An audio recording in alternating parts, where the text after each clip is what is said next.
Alrighty, guys, here we go. We are ready to go. This is episode 1 of the Local Crap Spitback Sessions. It is me by myself right now at the VD recording studio. And I just want to say that this whole thing is going to consist of me and a bunch of buddies just talking about our times of Local Crap Records and how we got Haphazard Hall, this beautiful spot on 1151 West Picacho. Oh my God, those were the best 2 years of our lives. I would hope everybody would agree with that. But yeah, we're going to be talking about our little shenanigans, and we're going to not only be talking about that, but maybe some cool art vendors in the area, some food vendors, hotspot places to hang out. I know with COVID going down, there's not really much, everything's limited. So, I mean, still, we would like to get into it as much as we can. Places to drink, obviously, you know how we are. And paranormal activities, that's always fun to capture. So, just something to look forward to in the near future. But right now, we are going to get into Jesse Moya, who is a beautiful singer and guitar player from the the outfit, I'm sorry, not Thingy, Desert Ratt. He also did, I believe, washboard for a group called Poor Man's Blood, which was also based in Taos. He is in he's no longer in Taos. He is in Los Lunas, which we will get into here in a little bit. And I believe he is ready to go. So we will actually get into that right now. So let's go ahead and do this. Oh shit, nope. I want to do this again.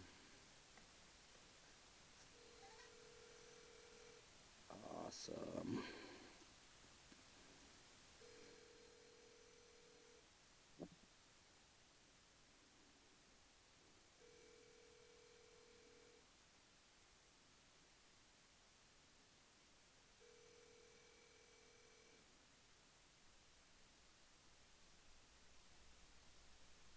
Hey, what's going on? Yo, Jesse, is that you? That's me. Oh yeah, how are you doing today, brother? I am doing just fine. How are you doing, Johnny? I am doing great. Yeah, like I said, right now it is just gonna be me. Hopefully, we will get Gabe in some further episodes, but for right now, he's got some business to take care of, so we're gonna let him take care of that, and just gonna be you and me today, if that's all right with you, buddy. No problem. I'm here for whatever you all need. Oh yeah, hell yeah, man. That is good to hear. So I mean, with everything that's going down, man, we're all locked up. We all have limitations on what we can and cannot do, man. How have you been doing during all of this, man? I've been good. I've been, I had a major career slash life change. I moved back to my hometown. I've been making some music by myself, making some music with my new partner. It's making some music with my new band. It's been going pretty good, actually. Nice, nice. No, yeah, you mentioned, well, getting into that, what you mentioned, going from, you were in Taos, and now you're in Los Lunas right now, right? That is correct, yeah. Okay. And with all the COVID and all that going down, was that any difficulty having to transition from that little space? Because I mean, it's not too far, right? But was that any kind of a problem for you to do?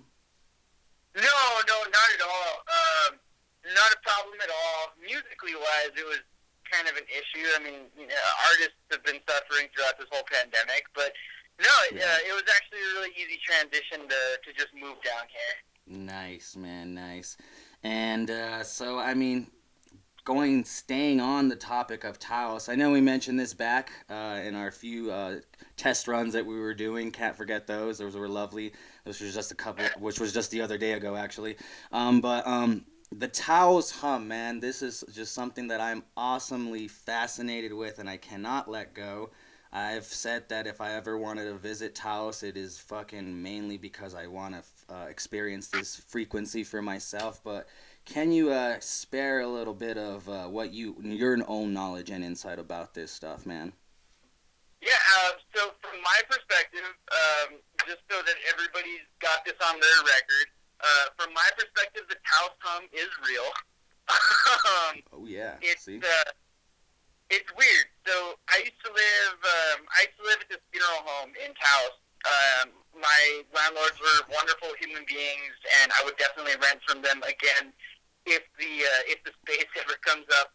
But anyways, yeah, I used to hear it at my old place there in Taos, and it kind of sounds like it's super subtle.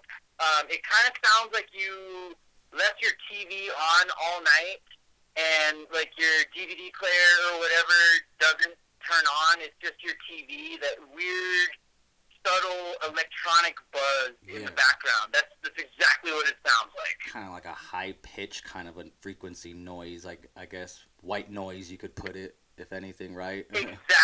Yeah. Yeah. Yeah, no, that okay, that's pretty interesting. And you said you guys were living by like what, a grave site? No, I lived at a funeral home. At a funeral home. Okay. You don't think Yeah. you So don't think that had anything in to do with intensifying the whole effect of the hum and anything like that? I don't think so. Back in like the 80s and early 90s, before cell phones were a thing, they would have to have somebody live at the funeral home just in case somebody passed away at 2 o'clock in the morning, which happens. Right. Um, Sheesh. Life, and man. so there would have to be somebody there to basically go and pick up the stuff. Yeah. Yep. And so they just, after cell phones became a thing, you didn't have to live there anymore. And so, yeah, they rented out their back space. It was an awesome little place. If I had ever had the chance, I would love to live there again because it was super cool. Nice. But no, actually, I have a perspective and an idea as far as what the hum was, if you'll indulge me for just a second. Yeah, go for it. Let's do it. So this is just my opinion. This is not scientifically tested or proven, but I actually think that the Taos hum is a vibration that you hear from the canyon in Taos. Because if anybody's ever driven up north, like from southern New Mexico into Taos, you basically go through the gorge. Okay. And it's my belief that the hum comes from the vibration of the tires on the pavement through that road, and the sound gets like carried by, I don't know, the atmosphere or the wind currents Mm-hmm. in this direct line into some parts of Taos. Right. Because it's like a big old dip in there, right? Or Exactly, more or yeah. less, It's yeah. like this giant canyon that just opens up, and all of a sudden, like, boom, you're in Taos. Mm-hmm. Huh. You know what? That might be something, actually. Just thinking about it right now. I'm like, wow. Just, yeah. It all just flows and vibrates down there, and everybody just catches it a while later, and, maybe. You never know. There are certain parts in Taos where you can't hear it, and I lived in 3 different places when I was in Taos, and in 2 of the places that I lived at, I couldn't hear it, but again, at the funeral home, I could definitely hear it. And it was weird. Like, I had to stop myself for a second and go, like, what is that noise? Right. Am I hearing this? Exactly, because, I mean, we all come from punk rock bands. None of us have the best hearing, right? We're not suffering from tinnitus just yet. I hope. So I would immediately go to, like, hey, did I turn off my TV? Yep, TV's off. What the heck is that? And so that's exactly what it sounds like. That's the best way I could describe it. It just sounds like you left your TV on after the movie was over. That is fucking trippy shit. That is fucking cool though. That is awesome. That is awesome to hear somebody that's close by, right hand man, telling me that, hey, yo, yeah, it's there. It's real. It's real. Hell yeah, dude. That is what's up. Again, guys, we are talking to my boy Jess the Mess from Desert Rat, and we basically got tied together with the whole local crap crew, and we, like I was saying before, we got Haphazard Hall.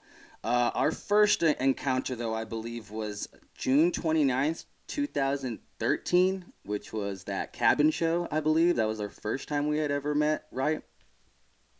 Oh man, it was this summer. Yeah, that's right. Yeah, and that show, my fucking word, dude, what the hell was going on there with those cops that shut that shit down, right? So I actually Were I you had a were you there job when there. were you there when that happened? Actually, I'm sorry. No, I wasn't there when everything got shut down. I heard about it the next day because I was working a job at the time where I had to wake up and I was taking care of a swimming pool. Basically, I oversaw a swimming pool, and I had to be there super early in the morning to do the chemicals and all of that so that people could safely swim during the day. Well, I had left and I had heard all that stuff went down, but I just remember that space being so cool because it was just this little, I don't even know whose place it was. It was just this small little shack that, like, we barely had electricity in there. Yeah, no, there was none. We had a generator fucking doing all that. That's right. So, Yeah. yeah, that's right. We had a generator running everything. Yep. And then everybody, that was like my first public appearance as a solo artist. And Nice. I remember everybody was laughing at me at the show because I used to play barefoot. And that was like my thing for Desert Rat for some reason. I don't know why, but I used to play barefoot. And Yeah. I took my boots off and my socks off, and I walked up to the stage, I tuned my guitar, and everybody was like laughing at me and kind of concerned actually because Yep, that's I true. remember everybody thinking like, "Yo, dude, there's like broken glass and there's like broken boards and stuff like that everywhere. Like you're gonna cut your foot. What are you doing?" Yeah, you're right. It was a mixture of concern, and the reason why laughing it was because of the mixture of concern, because it was just like, wow, how ballsy is this dude? He's walking barefoot, like he's gonna hit a nail or something or a piece of glass. Like, be careful, dude. You're crazy, but be careful. And then it was at that point where I figured people were already listening to not necessarily my words at that point, but like my actions. They were already tuned in. So I said, "Oh, okay." Yeah, no, I could say you were definitely an interesting character. You still had your dreads at that point, so. Oh, did. Oh, I had the longest dreadlocks. Oh yeah, yep. And then wasn't there supposed to be another fellow with you though? Like, wasn't it supposed to be like 2 of you or 3 of you, or what happened there? Right. Yeah. So when my band first started off, we were booking house shows and we were booking like backyard shows for the folk punk community at the time in like 2012, 2013, and we were after a show and it was back at my apartment, and at the time, all I played was bass. I didn't really know how to play anything else besides the bass guitar. Okay. And so I was picking up washboard just because I've always loved percussion instruments. I just never had enough money to buy a full drum set, Okay. So I learned how to play the washboard, and one night after booking all these shows, my roommate at the time, he said, "Hey man, I play mandolin. What do you think about getting a band together?" And our friend Kaz was there at the time, and Kaz says, "Well, you guys know I play guitar. Let's get a band going." And our friend Danny played ukulele, and so we were all there hanging out, kicking it one night, and we all said, "Yeah, let's start a band." And we said, "Well, what are we gonna call it?" And I think it was, I don't want to take credit for it, but I'm 90% sure it was me who said, "Well, dude, we're like desert kids, and we hang around in the desert like rink rats or like gym rats. Why don't we call it Desert Rat?" There you go. Exactly. Makes sense.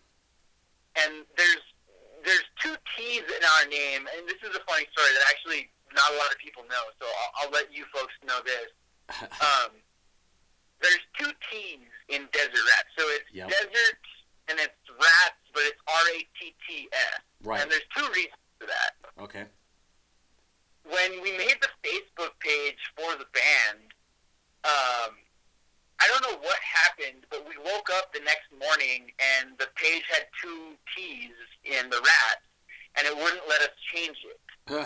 Okay. Yeah. No, Facebook did that thing before where it was just like, okay, nah, you already named your page. Like, what's up with that? Like, nope. I don't know if it still does that. Does it still do that now, or I don't know. Well, I don't know. I changed my name on Facebook, and it told me I couldn't change it again Right. for like 90 days or something like Yeah, that. it'll give you like a limit of when you could change it. But yeah, no, that's weird. Okay, so then But then we just started rolling with it because people started asking us like, why you guys have two T's in the end of your band name? And I started saying, oh, dude, because Rattfink spells Rat Fink, like the Misfits song, you know? oh yeah, there you go. That's a good reference. There you go. And people started to buy it. You just roll with it after that, right? It was like, yeah, we had a good night last night, and we named our band, and we didn't realize that we had a typo in it. So yes, Rattfink. Hell yeah. So those that's you said that those are the two reasons, right? So you couldn't change it, and then because of the Misfits reference, right? Yeah, exactly. Okay. Yeah, every young punk grows up like jamming the Misfits and the Ramones and all that. So yeah. Okay. No, honestly, I thought you were gonna when you were gonna bring up number 2. I honestly thought you were gonna bring up that one that hair metal band Ratt. Wasn't there a hair metal band named Ratt? I swear there was with 2 T's. That's exactly how they spell it. Yeah. Yeah, you're absolutely right. I love Ratt, by the way. Big up to 80s hair metal. That's my guilty pleasure. I'm not a big fan. You are a big fan of Ratt, or no? That's not your thing. Yeah, no, I love Ratt. I love Motley Crue. I love Poison. Oh shit! Oh wow! All right, okay. Big boy for admitting that, because I definitely can't touch that. Yeah, I actually own a copy of Too Fast for Love from Motley Crue on vinyl, Okay. and it's 180 grams. It's one of my favorite vinyls to play because it sounds so good and it just feels so good putting it on the needle. Just to hear that opening riff, but Oh and yeah. hearing Mhm. That's Livewire, right? Mm-hmm. yeah, Yep. No, you see, yeah, I know a little bit of Motley Crue. It's just, yeah. I guess it's in the closet, kind of with them. Like people know, but I just don't let it. I'm not out with it. Like, yeah, I like Motley Crue. I mean, what? I mean, I get a lot of shit for it. I used to roll up to the skate park like with my Motley Crue cutoff T-shirt. Yeah. And people would always make fun of me, man. It never failed. Every time I rolled up with my sleeveless Motley Crue shirt, somebody would have I'd probably be one of those kids too. I'd probably be like, look at this dude with his Motley Crue shirt. Stupid. Not gonna lie, I'll probably be one of those kids, dude. Sorry about that. But then I start ripping the bowls like I'm straight out of like 80s skate punk scene. They're like, oh, it makes sense now. Yeah. They're like, all right, we'll let you pass. You know, you're cool. It's like, damn right, dude. You can't shred that. Like to see you try. Yeah, there's very few people who are in their 30s or late 20s who can still put up a hand plant on a coping. So, Yeah, dude. you know, I don't do all them fancy flip tricks, but I'll tell you what, I skateboard almost every single day of my life. So. Yeah, no, I see you on your stories be getting it out there. That is fucking awesome. They got a lot of skate parks up there in Taos and shit? They have one skate park in Taos, which, I mean, it's an awesome park. It was built in, like, 2000.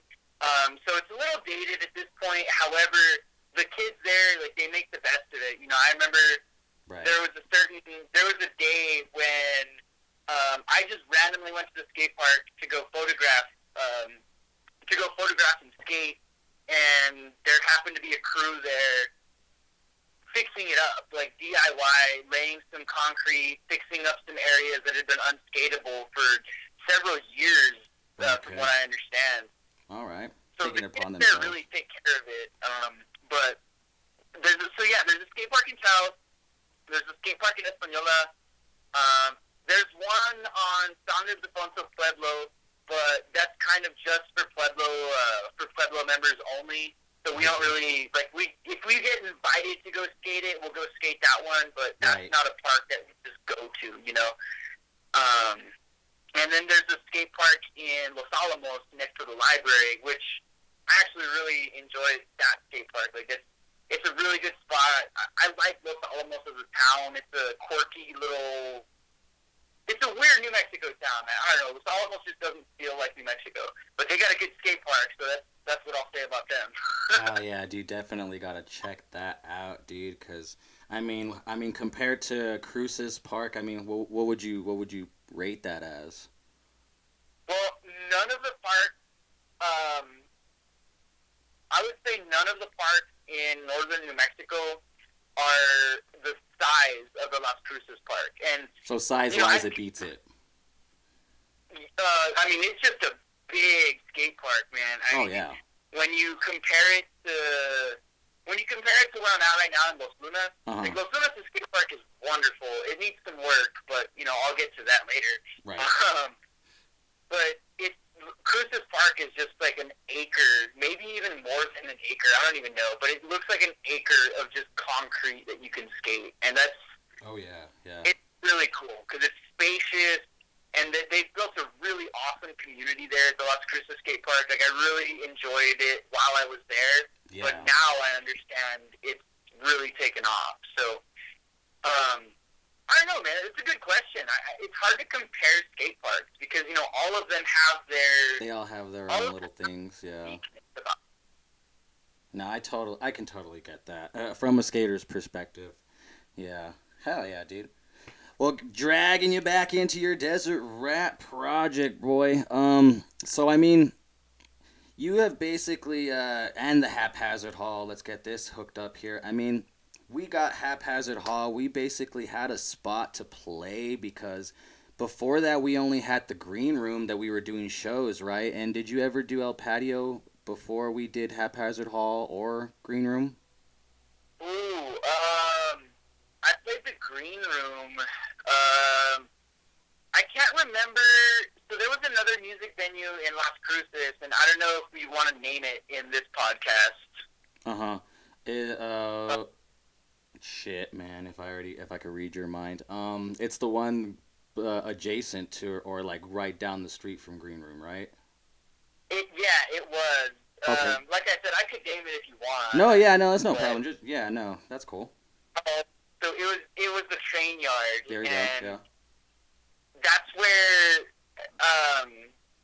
I don't know. When I first moved to Cruces, my first week in town, I looked for the weirdos, I looked for the punks, I looked for the metalheads on campus, and I basically started saying like, "Hey, where's the shows at, man? Where's the shows? Where's the shows?" Right. And finally, someone was like, "Oh, dude, there's a metal show tonight at the train yard." I said, "Oh, sick, man! I'll see you there." Right. And then I was like, "Oh, I don't know where that's at. What's the thing?" Yup. No, So, yeah, dude. Oh, I'm sorry. Keep on. I'm sorry about that. yeah, I started going to shows at the train yard, and then it was older punks. Like it was, I was 18, 19 when I started going there, and these dudes were like in their late 20s, mid to late 20s. So they were older cats. Interesting. But Okay. I don't think I ever played there until I got with local crap. Still, we were doing okay. Yeah. No, yeah. Just my own little tidbit on Train Yard. Yeah, dude. I think when I was still in high school, maybe I was in junior year, or I think I was barely catching wind of a place called the Train Yard. But you're right, dude. I just never knew where this place was at because nobody really ever told me like this is exactly where it's at. It was just like, oh, shows are going down here. They're really cool shows, and it's at the train yard. But yeah, we'll see. I don't because I guess back then, obviously, cell phones weren't really as accessible, and fucking social media isn't what it is now. I think what MySpace was pretty much still a thing, and it was barely transitioning to Facebook. Fuck, I'll fix that later. But yeah, I think that was the time. So I don't know. It was just weird. But yeah, dude. So back to the Desert Rat. Jumping in again, all weird. Uh, we were able to bring in some fucking when we fucking got onto the map and we brought Haphazard Hall onto the map. We were able to bring in some known acts. Well, at least at that moment in time, we didn't know that they were gonna be like that, right? But you were able to get in touch, and you were able to get into that circle of what people are now knowing as folk punk. And how did that come about? I'm very interested in that. So, it's actually a weird situation. I got bored. I was going to college in Cruces, and I got bored because at the time I wasn't 21 and I couldn't go to the bar shows, and I was still the grom. I was still the grommet at the train yard. Right. So they weren't gonna let me book shows. But on a Thursday night, when it might have been a Tuesday, because train yard had shows Thursday, Friday, Saturday. Yeah. So Tuesday night, I was getting bored, and I finally, I knew this band from Albuquerque called Arroyo Deathmatch, and yeah, heard of them. I hit them up, and I said, "Hey, do you folks want to play a show in Cruces?" And they said, "Yeah, we're headed that way anyways. Let's set something up." But before that, oh my goodness, the first show that I booked in Las Cruces, and this is super embarrassing to talk about this, but the first show that I ever booked in Las Cruces, it was actually Ramshackle Glory. Oh wow, okay. So did not know this. This is a surprise for me. Yeah, so the first show I booked was Ramshackle Glory, and I reached out to them, and I said, "Hey, I noticed you folks were on tour. I live in Las Cruces, and I think the people here would love to hear your music." Well, I had booked it at the pavilion there at the university, mm-hmm. because my band was practicing there at the time, and the power box was always open, right. And so we just plugged right in. Well, for some reason, the day of that show, we get there, and the power box was locked. Damn. And, I had a bunch of friends saying, "Oh, we could just cut this lock, blah, blah, blah." And I'm like, "Dude, I am not risking the tuition that I paid right. to get this show going," which is wrong on my point. But so I said, "You know what? Fuck it, yeah. I know of another stage that we could go check out and see if the power was open." So we went over to Young's Park, and sure enough, that power box was open. Nice. Nice. So we hooked up there. We had a couple of bands play. Ramshackle Glory closed it up, and it was so windy. It was one of the windiest days I had ever seen in Las Cruces. Jeez, man. One of the bands before them had a giant Marshall stack, and I knew it was going to be weird because, Patrick Sweeney has this song where he basically makes fun of people who have Marshall stacks. Oh, nice. Oh, wow. And the irony of all of this was, in the middle of him trying to collect some extra donations from the crowd, he's sitting on the edge of the stage, and it's so windy that this Marshall stack that was on the wheels started to blow across the stage. And it actually, it unplugged itself from the power cord, and this giant stack was just, the wind was blowing it right towards Patrick. Runaway Marshall. Oh, man, it was so scary. But anyways, worst show that I've ever put on in my entire life. I felt so bad. To this day, I still feel bad. I still want to reach out to Ramshot for Glory and tell them, hey, I'm so sorry. I'm that kid that didn't know what the hell he was doing when he booked Las Cruces. Yeah. But anyways, from that, this woman in Houston hit me up, and she said, hey, my band just put out a new record, and we're trying to tour the Southwest with it, and I heard that you book shows. And I said, yeah, because again, I had just come off of this giant failure of show. Yeah. So yeah, this woman hit me up, and I said, okay, cool, yeah, I can muster something together. I probably can't pay you very much, but what do you need? And she says, we just need some pizza, a place to stay, and if you could get us some booze, that would be awesome. So I said, okay, cool, yeah, that all sounds doable. What's your band's name? And she said, oh, we're called Days and Days, and we play like rage folk, like folk punk kind of stuff. And I said, okay, cool. I will go ahead and set this up. And my buddy Cody at the time had this apartment, kind of near Picacho, like on the north side of Cruces. Okay. What's that park near on Picacho? The park on Picacho. Damn. It had like a water park to it.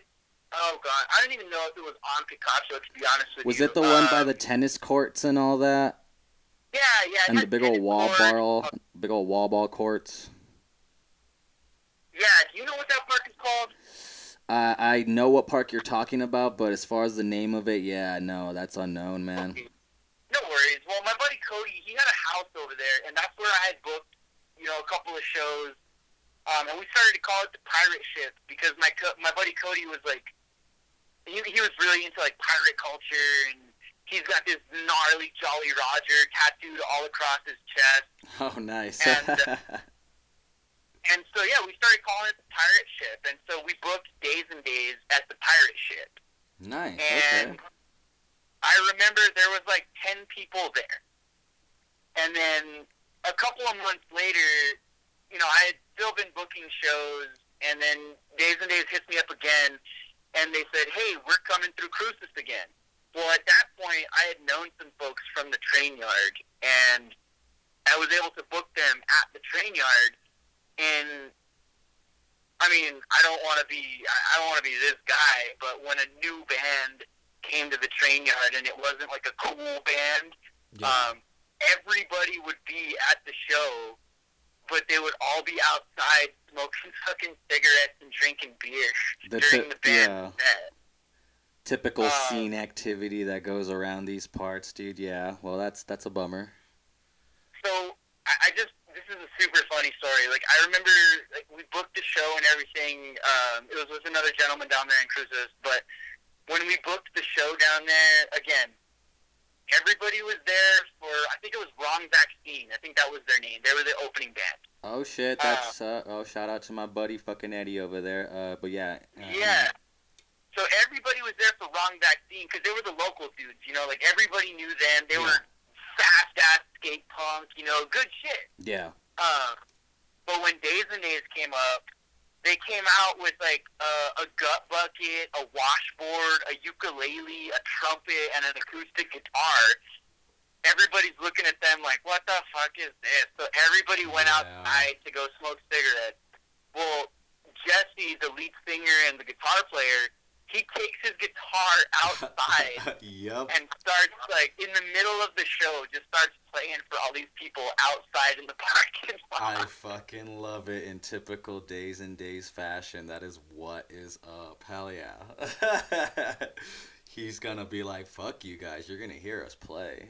But yeah, long story short, man, that's how I got into it. It just, I got bored one day, I booked a show, and then I booked a couple others, and then Days and Days hit me up, and then Broken Bow hit me up, and then Thistle hit me up, and then Essay hits me up, and then it just turned into this long string of do-it-yourself bands who, Right. like, oh yeah, there's this guy named Jess in Las Cruces who will book you a show, and word got around, like, you're not going to make a lot of money, but, you know, he'll buy you some beer, he'll at least feed you, he'll give you a safe place to sleep, and if you play Magic, you can play some Magic with him. There you go, dude.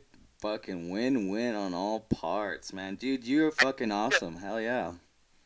I think it was Casper, actually, Casper Allen, who started, like, throwing it, like, as a joke around the scene. He started saying, like, oh, yeah, you went to Cruces? Did you play Magic with Jess? Like, that became the joke around the scene.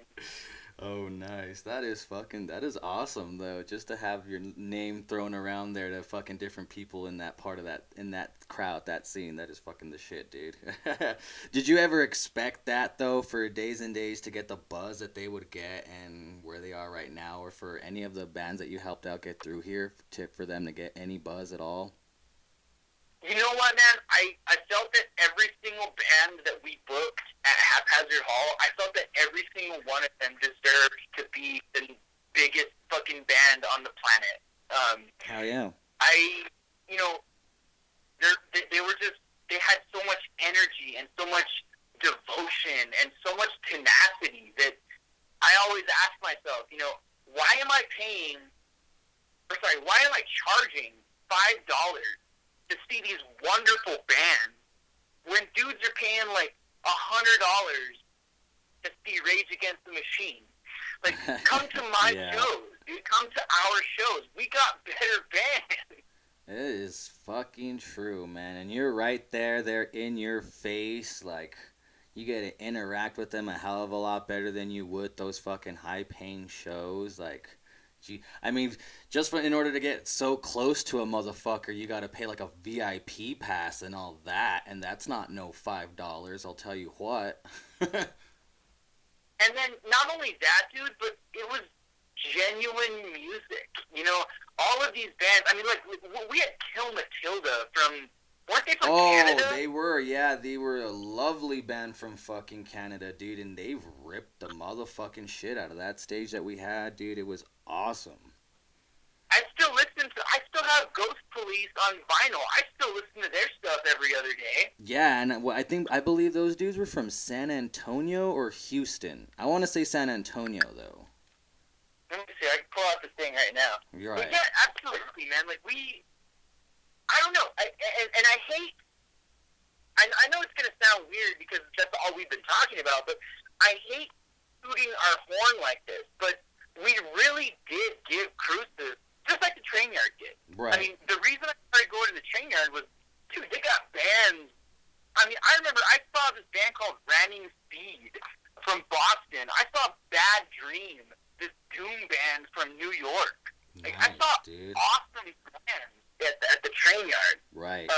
And yes, I'm looking at my Ghost Police record right now. They are from San Antonio, Texas. Oh, on yeah. Trends Die Records.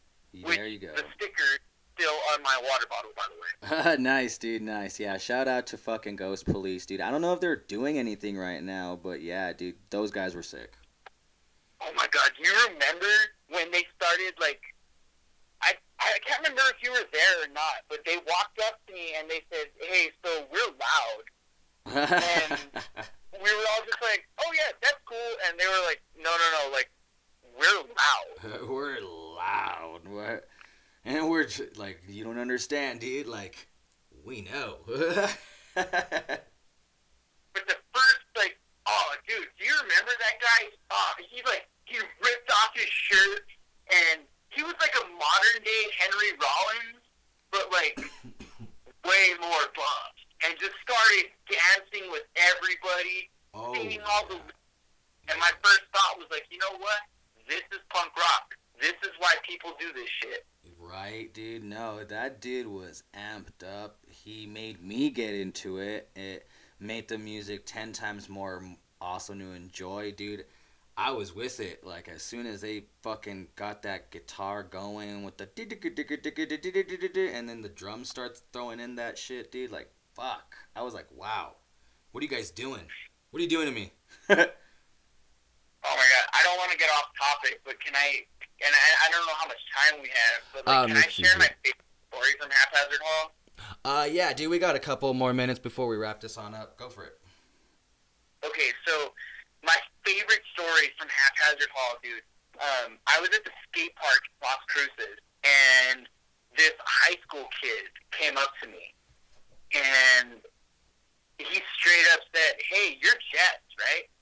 And I was like, "Yeah." Like, "Hey, you're like, you help run Haphazard Hall, right?" And I was weirded out, man, because right away I'm like, okay, what's going on? But no, this kid says, "Hey man, I got a band, and we're not very good. We only have like 5 songs, but dude, we've been hearing about your music venue that you all run, and can you like book us? Can we play there?" All right, yeah. And I remember being a 17-year-old or 18-year-old kid who walked up to people like that, who had a music venue or who had a venue to play, Yeah. and asked them like, "Hey, can I play?" And they were straight up like, "No, get the fuck out of here." Right, they're giving you the cold shoulder or like, here, hit us up on this platform, and then they never do respond or whatever. Exactly. So I was at the skate park before work on like a Tuesday, and we had a Thursday show that week.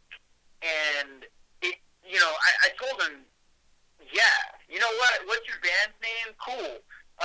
Load in is at 6:30. You're on at 7. If you're not there at 6:30, you're not playing." There you go. Not only did they show up at 6:25, but they showed up with a group of people who all paid to get into the show, and they fucking stayed for all of the band.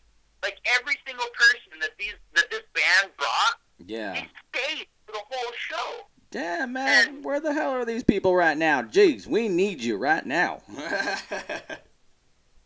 this kid's name was Jeremy. I don't know if you remember him. They were like a little ska, like Sublime kind of band. And I don't know, man. I told him, yeah, you got a 30-minute set. Be there at 6:30. You're on at 7. The first band starts at, I don't know, 7:45 or 8. So you dudes can play, from 7 to 7:40 or whatever. Oh, okay. And they did, and they rocked it. And I had them back another time before the band broke up. Oh, But that's like my man. favorite story of why I got involved with Haphazard Hall, because it gave us an opportunity to help local bands Get just their foot. kids, Get their foot in you the know, door, yeah. not even dudes in their 20s, just like kids. Kids. We gave them a place to play. Yeah, exactly. And like, yeah, that brings me fucking a good fucking warm feeling in my heart too, dude, knowing that we at least did something, even if nobody else thought we were doing anything. But Jeremy, this wasn't that same kid that was doing the that Needle Dick and the Cum Stains band, was it? No, that was Okay. not, because they were from Anthony, I remember. They're from the Chaparral area. But yeah, no, one of those kids' name is also named Jeremy too. So I was just wondering. Are they still a band? From what I know, Jeremy is doing he was doing a thing called Mata Moscas, or without the S. I'm not sure with or without the S. And it was like a little hip-hoppy kind of a thing. And I know him and this guy named Craig Bones, they were doing No Good. It was both of them doing this acoustic kind of a folk punky kind of a thing, and it was really good, dude. They got a lot of buzz up in El Paso, so I'm really proud of them for actually going out and doing that. Band name, Mata Mosca and No Name. No Good. No Good. Those are still great band names. Mata Mosca and No Good. Those are still killer band names. Yeah, dude. They're fucking talented, fucking awesome individuals, dude, and I fucking wish them the best, dude. I haven't talked to them in a good while, so hopefully when they hear this, they can hear this and let them know that I love you guys, and hope you all doing well, man. Hope you all doing well. But yeah, I'm sorry. Go for it. it, right? Like, we got into it because nobody gave us that chance. And I don't know, man, it feels good to know that, maybe that band didn't do anything after they played those 2 or 3 shows at our place, but shit, man, nobody ever gave me that chance when I was a kid to play my music. So, exactly. Give them the chance. Yeah, like just let them go up there and experience it and let them decide for themselves if this is something they really want to keep on doing. You can't stop people from wanting to try, Like don't get so intimidated because you think somebody's going to steal your thunder. Like come on, Jake. Everybody has a room to do something here, and if you yourself inspired somebody and you're still giving people the cold shoulder, like I think that's really fucked up, Like I wouldn't stand for that.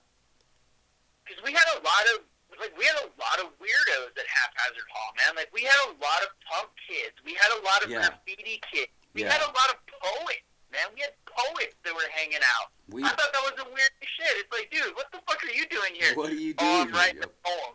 Right, exactly. Exactly. Like, it was so awesome, the fucking weirdos that we brought together in that little fucking place. That hazardous place.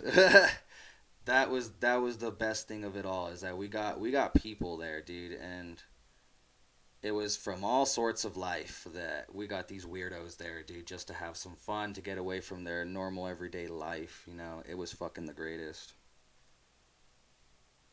And we tried to keep it going. When I moved to Deming, I tried to book a couple of bands in Deming. Like I tried to get the Rail Yard Ghost in Deming. I got this band called Breaking Glass from New York. Hell of a ragtime band. I kept it going, and I encouraged the kids in Deming to start their own scene. There was a couple of bands that were doing some stuff, and I told them, I know how to book shows. Like, where do you want to play at? Okay, I'll go talk to this person and see if we can use their garage or use their, event area. Like, we played some shows at, like, the Moose Lodge. Like, we had some stuff in the park. All right. Moved up to Taos. Taos had its own DIY scene. Yeah. That, I jumped right into, and I said, okay, cool. Like, Matt Pless, I got Matt Pless to play his birthday in Taos. Nice, and, dude. Awesome. We just kept it going. I brought a couple bands up to Taos. I brought, just kept it going because, again, and somebody asked me once. One of my former coworkers asked me, so how much do you get paid booking all these shows? I was like, dude, I don't get paid. I love that. Yeah.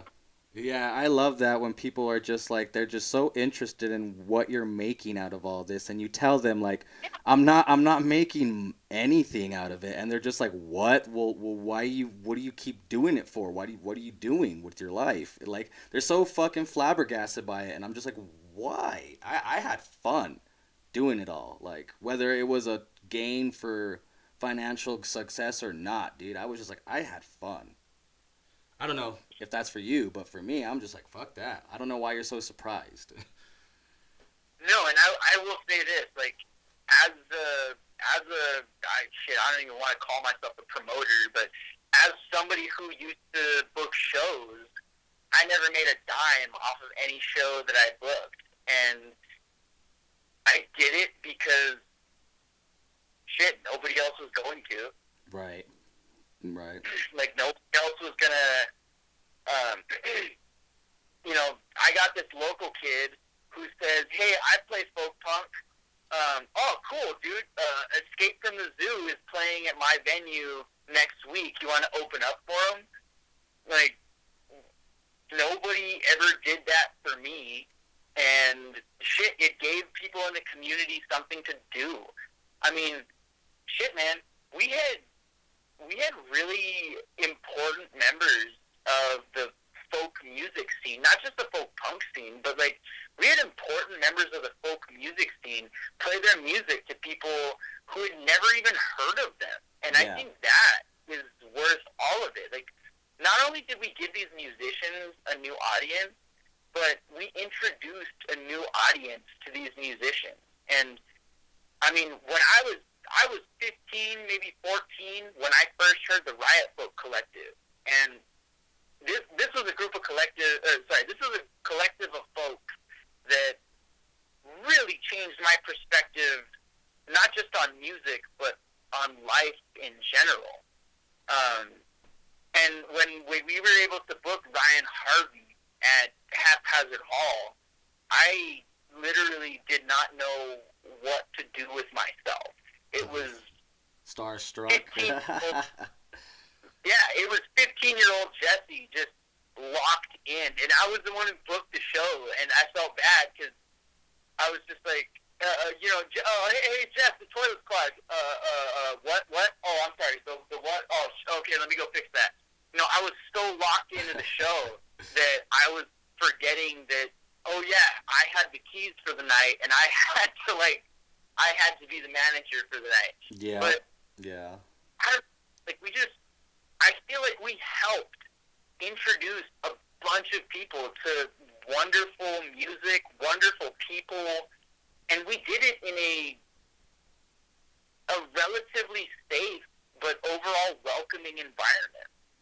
Right, exactly. We made people feel comfortable. Not only, they enjoyed their stay, watching the shows and being able to do whatever we allowed them to do, stuff we can't say on air and just whatever, they were comfortable. That's the main thing.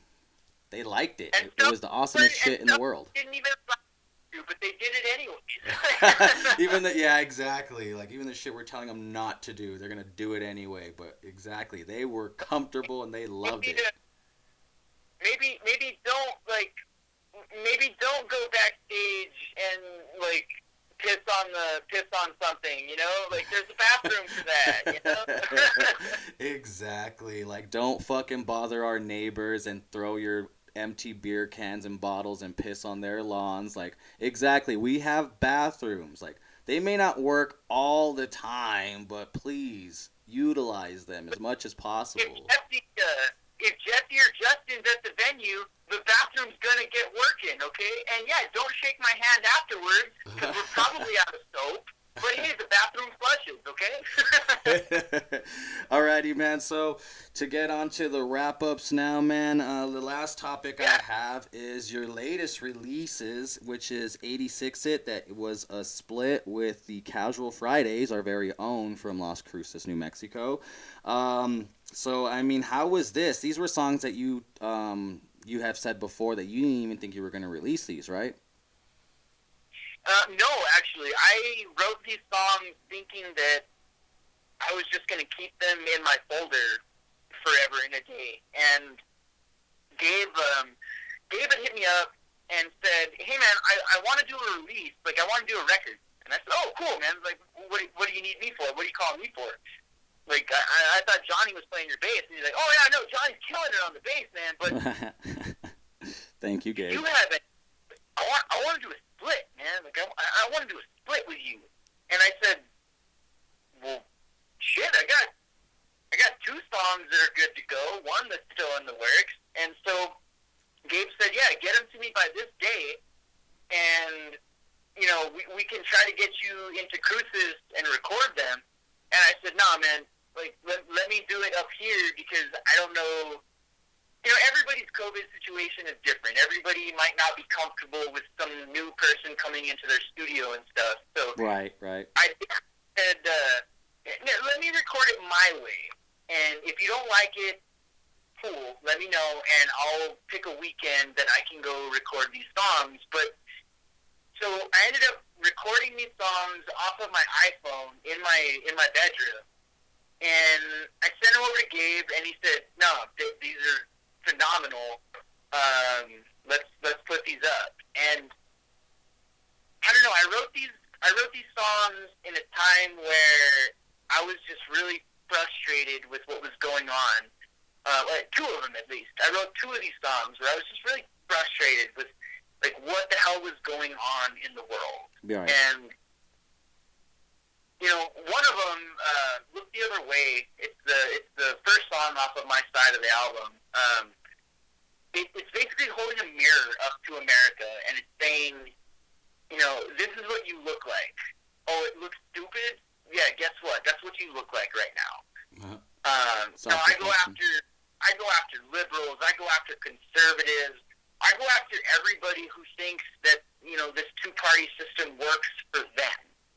Okay. Kind of like a Phil Ox approach to folk music. But then I wrote another song called "It's Time for Them to Fall," where it's about one generation needing to take the hint, so to speak, and step aside so that younger folks can start to figure how to run this economy and run this country. But the final song on the album is actually called "The Stealing," and it's in direct reference to one of the first songs that I ever wrote as a musician called "The Floor." The Floor. Okay, yeah. No, fucking beautiful song, but hell yeah. So this was like a follow-up, you said? The Ceiling it's a direct like response to The Floor. The Floor was me being a young, aggressive, angsty punk kid reading a bunch of Kropotkin and Emma Goldman and saying like, oh yeah, I'm pissed off, blah, blah, blah. And I'm poor, blah, blah, blah, and this and that. But The Stealing is a reflection of that person, but also saying, okay, we've all evolved as musicians, as punks, as theorists, as thinkers. You know, we've all evolved. And The Stealing is kind of like, the first line is, I stared at my ceiling because I woke up on the floor. I decided I didn't want to get drunk anymore. Mm-hmm. It's this kind of awakening to the fact that at some point we all gotta grow up. Yeah. And you know, whatever growing up means to you, I'm not the one to say what that is. But growing up to me was, okay, nobody really cares about you, Jess. Like, no one cares about you and your struggles. Let's look at our community. Let's look at what our community is going through, and let's try to help our community. And, you know, I make a lot of references to me being part of the protest movement and saying, you know, oh, nobody cares about that anymore. But, you know, let's build a community garden.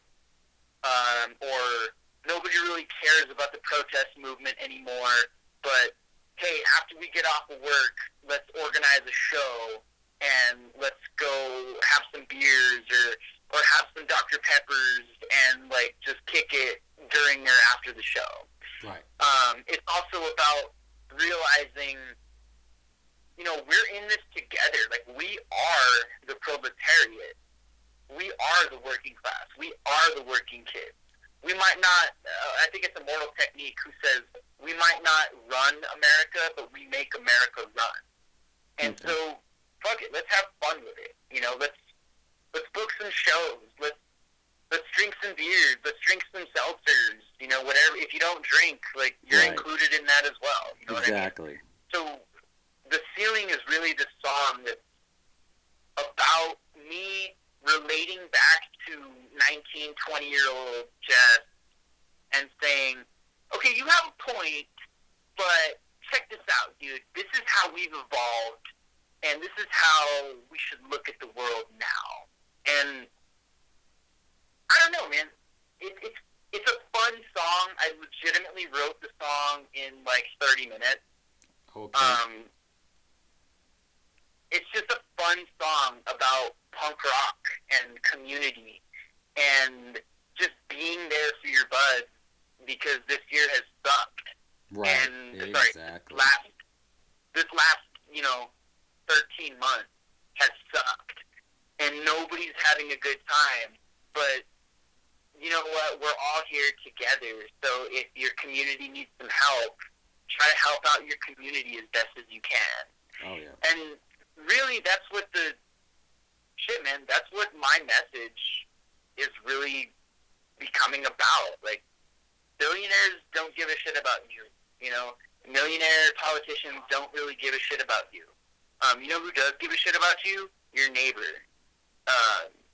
your cousin, your best friend who is behind on his car payments or whatever.